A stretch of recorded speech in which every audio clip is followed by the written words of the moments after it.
If you are justice, please do not lie. What is the price for your blind eye? Hi there and welcome to another Real Review. Today we're going to be talking about a movie that's been on my radar for a long time. In fact, it's the only reason why I'm still talking about this movie so long after its release, because, well, I've been wanting to talk about it for a few years. The Batman is yet another rendition of one of the most popular comic book superheroes of all time. Robert Pattinson is following the legacy of Ben Affleck, who's fairly love him or hate him among the community, kind of rolled up with the whole Zack Snyder thing. Of course, there's also Christian Bale, who's fairly loved within the community. How does Pattinson stand up to these legacies, though? We'll be talking about that and more, and I'll be doing so in sections, as I think that's the best way to specifically talk about everything I want with this review.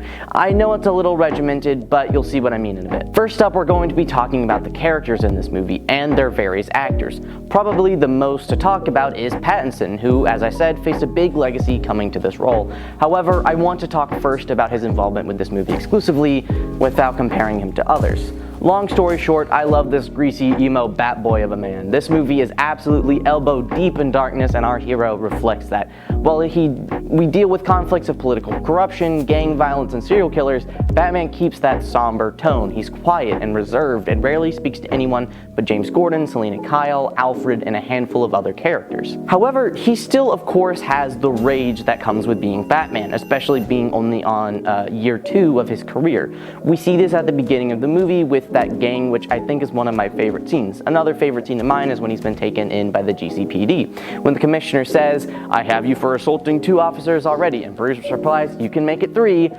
Not the exact quote, but a perfect instance of Bruce's sass. We also see a bit more rage slip out in his confrontation with the Riddler and his fighting overall. Speaking of which, this movie is very reminiscent of other interpretations of the character that may not be immediately apparent. For one, this Batman feels so much like Batman from the Arkham series of games. I just mentioned the first fight scene of the movie, and it feels exactly like several encounters within the Arkham games. A big group of people ganging up against him. Also, Pattinson has commented several times on Bruce's mental state, mainly referring to the discussion of what is truly the mask, Batman or Bruce Wayne. However, he kind of takes a different approach. He drops the whole fake playboy persona that we've seen in other things and makes this Bruce this socially awkward kid who kind of doesn't really belong in certain situations. This kind of adds up to all the little things that I love about this Batman. I loved his wrecked and sweaty hair when he takes off the cowl, or the fact that his makeup is still on. I love the use of the contacts that kind of give him a detective vision that we see in the Arkham games. Speaking of that, though, this is the most detective-oriented Batman we've ever seen on screen. The whole plot reminds me of The Long Halloween, one of the most popular Batman comics of all time. It follows Batman in a long-running plot, and honestly, I love that. I love that Batman isn't this miracle detective that can solve anything, but it's realistic. This stuff takes time, and he's taken in routes he didn't anticipate or that he didn't figure out for himself.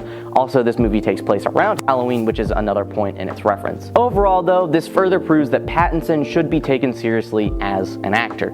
I know most people do nowadays, but I know there are still so many people that still see him as the sparkly vampire or pretty boy from Harry Potter. I'm sure there are some people out there who will really just avoid this movie because they can't take him seriously as an actor, and that couldn't be further from the truth. Also, if you're reluctant because you think that this Batman won't stack up to the others, no, just give it a shot. I can't emphasize that enough. Robert Pattinson is one of the greatest actors of our time, and one of, if not the best Batman to ever grace the silver screen. It seems that most people agree with me as well. Other characters I want to mention on the briefer side of the discussion are Penguin, Catwoman, Alfred, and Gordon. Colin Farrell as the Penguin is absolutely unrecognizable. At least to me, he is. Not only does his prosthetic completely change his look, I've just never seen him play this type of character. Penguin in this movie leans a lot more on the Italian mobster style of gangster than really on any other version of this character that I've seen. I mean, usually he's this British posh dude who never really lowers himself to getting his hands dirty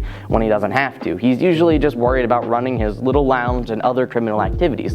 In this, he's just so different than he's usually interpreted, and it's crazy. I like how he calls Batman Vengeance, which kind of adds to his superiority complex. As far as I'm still aware, they're going to be making a Penguin spin-off show, which worked with Peacemaker, so hopefully this will be as good as well. Ultimately, I would say this marks the first instance of the Batman making slight changes to the overall Batman mythos. and I'm here for it. Considering how many interpretations we've seen, change is welcome. Next up is Zoe Kravitz as Catwoman, who is literally perfect. She hits directly on the nail of the flirtatious kind of person that is also incredibly capable of taking care of herself. She grows in the movie, further establishing herself as the thief Catwoman. She has her own gadgets, and she even gets a whip by the end of this movie. She of course also has her classic motorcycle, which is great to see, including the little cat carrier she has at the end of the movie, which is very cute. I don't have an incredible amount to say, but that isn't an inherently bad thing. I was just admittedly expecting a really good performance from her, and she delivered. Now, Andy Serkis is yet another curveball that I wasn't really expecting. Now, I don't think he's a bad actor by any means. In fact, I actually think he's really talented. It's just, I didn't see him as Alfred. But I mean, can you blame me? Look at Michael Caine from the Dark Knight trilogy and Ephraim Zimbalist Jr. They're kind of strong and silent, but snappy when they need to be Butler. That really complements Batman's nature, especially when Batman goes too far and Alfred has to bring him back down to earth. He always adds such an interesting moral dynamic to Batman that always makes their interactions engaging. This Alfred is once again a little different from what you would expect. This movie really highlights Alfred's spy background, as he's a huge asset to Batman in solving the Riddler ciphers. Now, of course, does he serve as Bruce's reminder to take off the bat suit every once in a while and go be Bruce Wayne? Yeah. Does he remind Bruce to eat food and to sleep? Yeah, but I really liked what they did here in shaking it up a bit and making him more of an asset or partner to Bruce, taking on crime than he usually is. Finally is Paul Dano, who is, I'm gonna say it, gives an Oscar-worthy performance in this movie. There's a part of me that even wants to say that this is the best Batman antagonist we've seen on screen. Bold claim, I know, regarding Heath Ledger's Joker, who is one of the best villains in all of cinema, but Paul Dano really puts up an amazing fight. I wasn't expecting anything really from him, as I can't say I've seen any other movie that he's been in, but as I'm sure you can tell, it's quite apparent he did not disappoint at all. There's not a moment where he's on the screen that I'm not totally freaked out. His breathing alone, as we see in one of the opening scenes, is talented people in the practical effects industry who are losing their jobs. I mean, my favorite effects from the movie have to be the flight suit. I thought there would be no way that it could be practical. I mean, it just looks like a visual effect. Not look, but it's real. It's awesome. Another topic I'd like to bring up before we close is the just resounding success of this movie. More explicitly, how it has been so successful. I mean, this isn't the MCU where you can generally bet that the movie will at least be entertaining or decently good and make a lot of money. The DC Extended Universe has been kind of a hot mess. They tried to tie it together, but it felt a bit rushed. They have movies that generally feel out of place and don't really contribute to, well, world building. They now have a relatively soft reboot, and to the outside viewer, I have to imagine it would be relatively confusing on where to start, especially since the upcoming Flash movie is going to be talking about the multiverse. I mean, this movie is not even in that cinematic universe. I generally contribute the mess to Warner Brothers, the studio at the head of producing all these films. How could they cause so many problems? In my opinion, it's because of how much they got their grubby little fingers involved with making these movies. Example one is the Justice League, where Joss Whedon came in and kind of mussed up Zack Snyder's creative vision. Now, I don't think that the creative vision was particularly good, but I would want it to actually be, well, consistent instead of piecing together random stuff. Now, in contrast, the most recent DC movies were Suicide Squad and The Batman. Both have been met with so much praise that it's hard to believe that they were from the same parent company as the other DCEU film. However, both directors have reported that Warner Brothers were relatively hands-off with the entire process, only making a few requests at most. Now, I'm not saying that this is necessarily causation, and maybe correlation at best, but I do think it's rather telling that these movies were extremely successful, or in the case of Suicide Squad, well loved, when Warner Brothers were hands off. I'm not saying this to discredit anyone's work, but I find it really interesting that this is where things have headed. And as I mentioned earlier, both of these movies now have or are going to have spin-off shows. I think that's very telling of the audience's response to these movies. Finally, I want to lap back to the overall story which I talked about earlier. I think this story is a perfect Batman story. It involves so much of his detective background and utilizes it to the benefit of the story. It creates a winding mystery that, of course, as the audience, we know the answer to already, but we're enthralled anyway.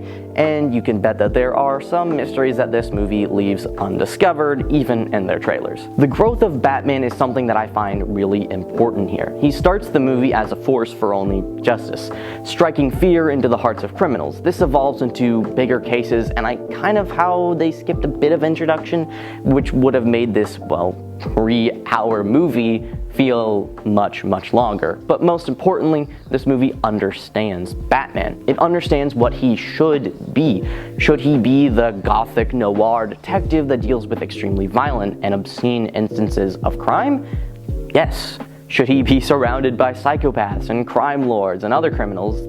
Yes. But this movie also understands that despite all of the darkness, Batman is still a beacon of hope. That is what he grows into in this movie, and I love that. The darkness should be there. That's what makes Batman, Batman, but there should still be a hero. There should still be a man that loves to help people. He loves to save the innocence of his city, not just dispense justice. I mean, it's ultimately why Batman stays in Gotham, where Catwoman leaves. Despite its destruction at the hands of Riddler, he needs to be there to help rebuild, to be a savior. The fact that the movie gets that is just so brilliant. I love to see a proper understanding of this character after a period where I wasn't really happy with his live-action adaptation. It's just done so well, and more importantly, what I think is right for this character. The best type of interpretation, which may be my opinion. I know not everyone will like it, but I certainly do. But that is it, my review of The Batman, a movie I've been wanting to talk about since 2020.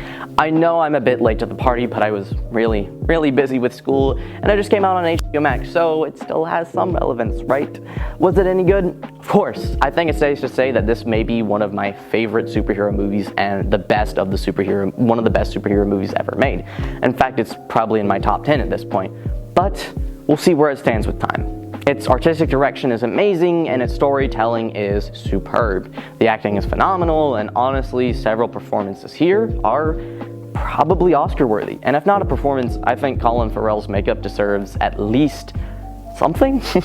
But that'll do it for me. Thank you so much for watching. I really appreciate it. If you'd like to keep up with my content, feel free to subscribe, and if you really would like to keep up with my content, feel free to ring that bell to get notifications and whenever I post on this channel. And if you want to show your support, feel free to like and comment. It really helps get this video out there to other people. And if you really want to get this video out there to other people, feel free to share this video with a friend, perhaps a friend who is a MCU fan who said that this movie wasn't any good because Batman wasn't funny. That'll do it for me. I really appreciate you guys watching. Thank you so much. See you in the next one. Bye.